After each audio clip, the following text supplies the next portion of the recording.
We're here speaking in Bonn, Germany, at the United Nations Climate Summit COP23. The Global Peace Initiative of Women and Dharma Drum Mountain Buddhist Association have put together a delegation of spiritual teachers and young ecologists from Europe to join this meeting and to speak about the shift in attitudes that have to take place. When you were born, you cried, and the world rejoiced.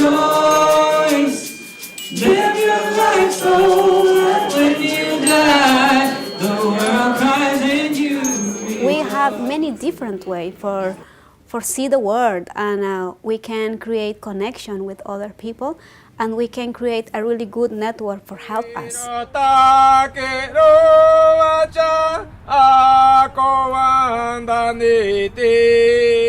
Mostly here to get insights from everyone that's speaking, and what I would like to take out of it would be those insights and this also this hope, because every single person that's speaking is sharing experiments and pieces of knowledge that all build on hope, and all this hope together is what I would like to bring back.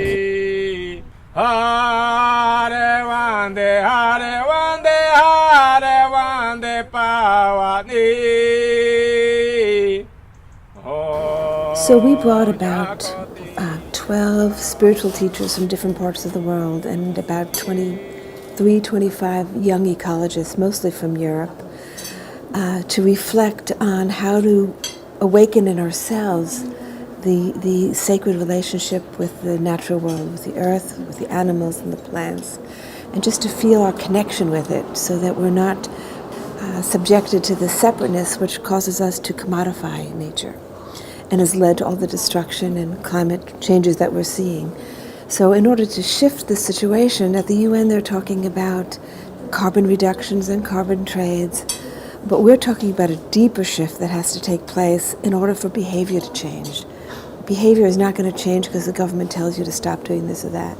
It's going to change because the heart changes and because people begin to see things differently.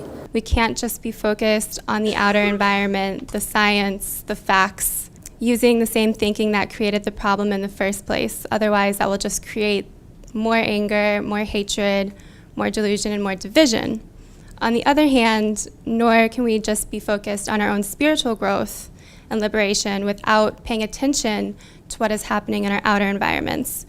So therefore, spiritual ecology is an integrated response that recognizes the root cause as being linked to separation and the spiritual role that humans have in connecting our own souls with that of the world soul. Outer reality is created inside, and whatever is happening outside is a mirror of what happens inside the people. So it is actually inside that we have to make the change. So anything that bothers me from the outside, one of the first questions I ask myself is, what is that reflecting about me? I was on the climate camp in Lauchia in East Germany, one of the biggest coal mining pits in the world. 4,000 peoples come together and take the side of the nature to fight for nature. For me, it was a very awakening moment. I'm sitting there at the climate camp with friends, talking, meditating. And at these moments, I felt the whole cosmos inside me and Mother Earth. If I eat a plant which is growing on Mother Earth, which is Earth, I am also becoming that. So I think there is maybe this eco-awareness that has to become an eco-embodiment, like that we embody what is there and act from that in order to make the right decisions. We have 6 big energy corporations, and I'm quite confident that those of you living in Europe, at least 95% of you, will get your electricity through one of these 6 companies. But we see more and more communities across the continent really deciding to say no to that. They are no longer interested in buying their expensive electricity from one of these companies. So what they do is they create a group within their community to take measures in their own hands.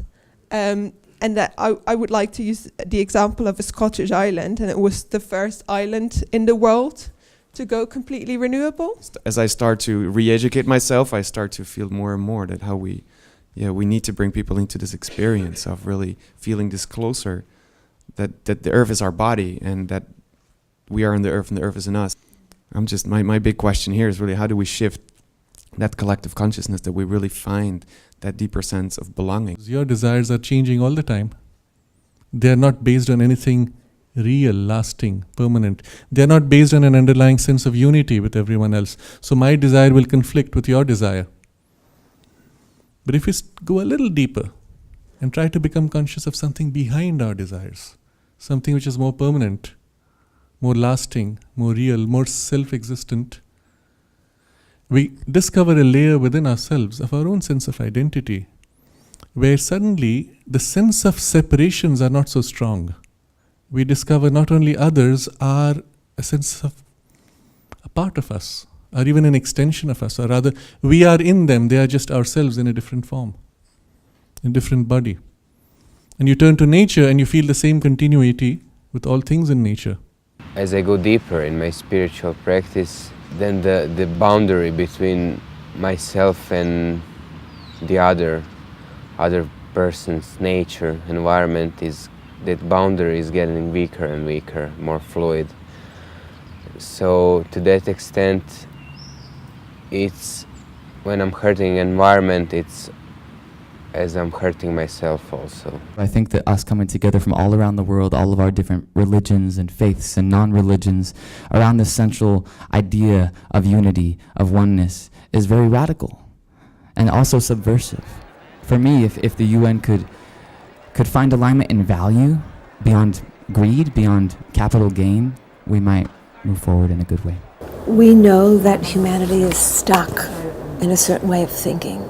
And that's leading to all the problems that we face: inequality, subjugation of people, subjugation of nature, even health issues, stress and health issues. Everything is connected. We have to hear this call for human growth. We have to hear this call for evolution.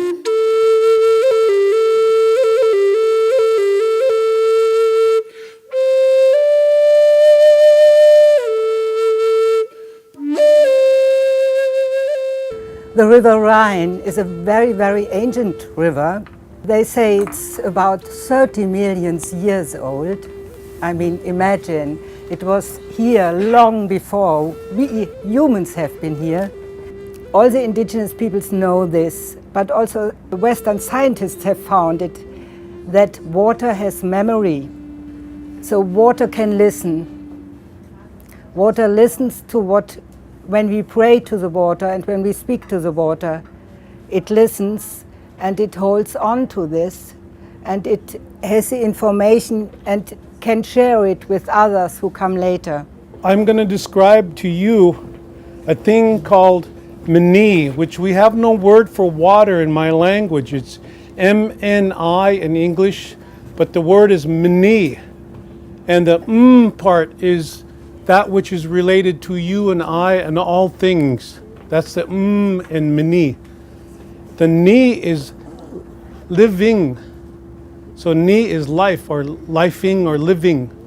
And the e is the voice, or voicing of the living of all that is related between you and I and all things. And this is our word for water. We say these words, we say mani, and we know what we mean when we talk about life is all things seen and unseen that the water is containing. I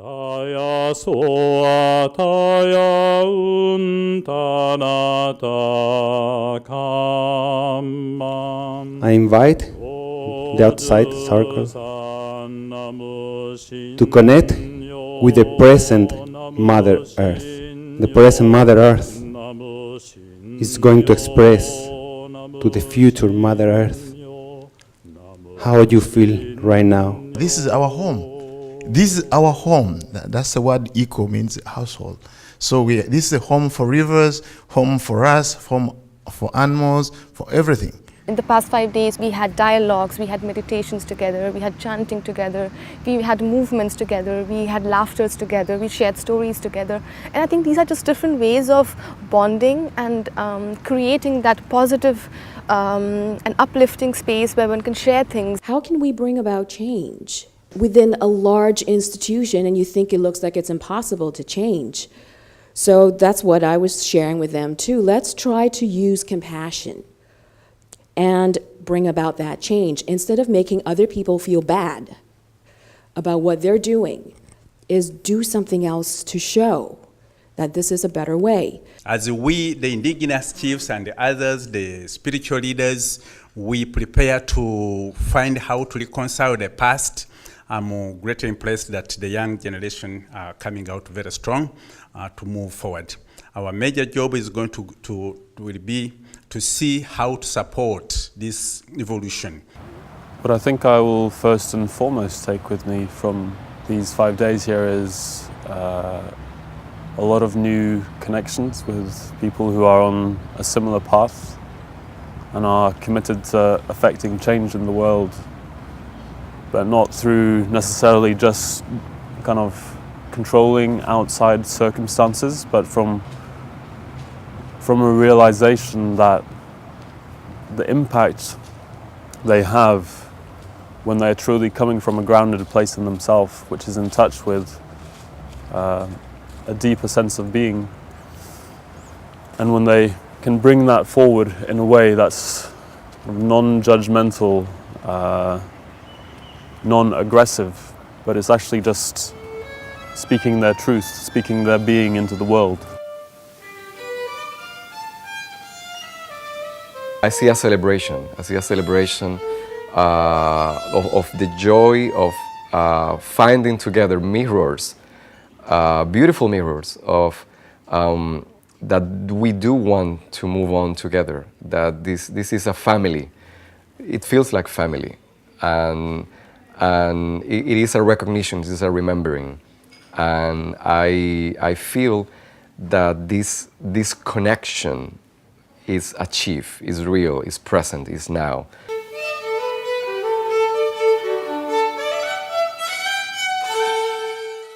You leave this place, you go back home. When the troubles come in, when all those issues happen and the world is telling you it is not possible and you are like a tiny object in a very huge universe, just know that there are other people elsewhere who are genuinely like you, who show love, who are kind, who are peaceful, and who are fighting for the environment. And together, we make an impact.